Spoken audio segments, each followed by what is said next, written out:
So we begin with the news that a decade-long legal battle between the South Korean government and American private equity firm Lone Star has essentially, it seems anyway, come to a bit of an end, but we never know what might occur in the future. An arbitration body of the World Bank judging that South Korea owes some $216 million to Lone Star. For more details, I'm glad to say we have our Kim Do-yeon on the line for us. Do-yeon, just walk us through these details.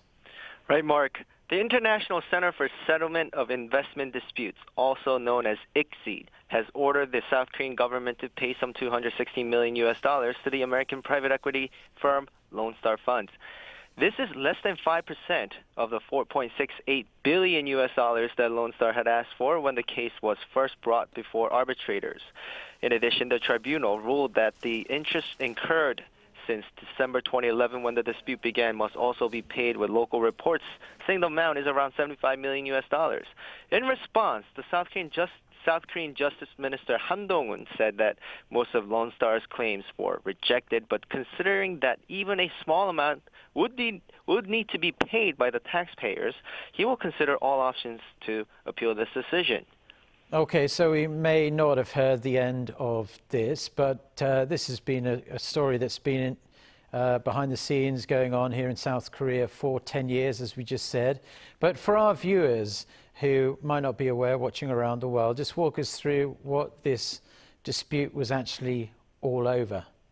Right, Mark. As of now, we don't have exact details on which aspects of the claims were accepted by the tribunal, but what we do know is that Lone Star accused South Korea's financial regulatory authorities of deliberately delaying Lone Star from selling its controlling stake in the Korea Exchange Bank to HSBC back in 2007.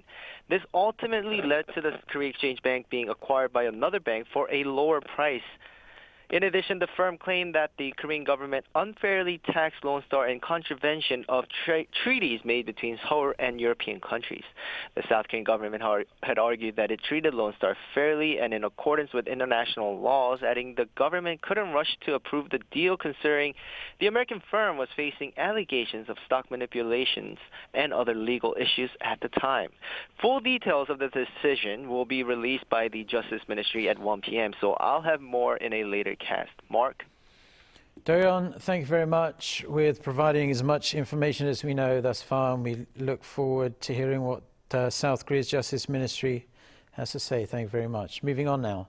The National Security Advisors of South Korea, the US and Japan will meet this week in Hawaii. The meeting on Thursday will involve South Korea's Kim Sung-han, his US counterpart Jake Sullivan, and Japan's Takeo Akiba. Seoul's presidential office says the agenda will include North Korea issues, three-way cooperation, economic security, as well as regional and global issues. The officials will have one-on-one meetings Wednesday ahead of the three-way talks. The White House says after the meeting, Sullivan will visit the U.S. Indo-Pacific Command in Honolulu to discuss alliances in defense of a free and open Indo-Pacific.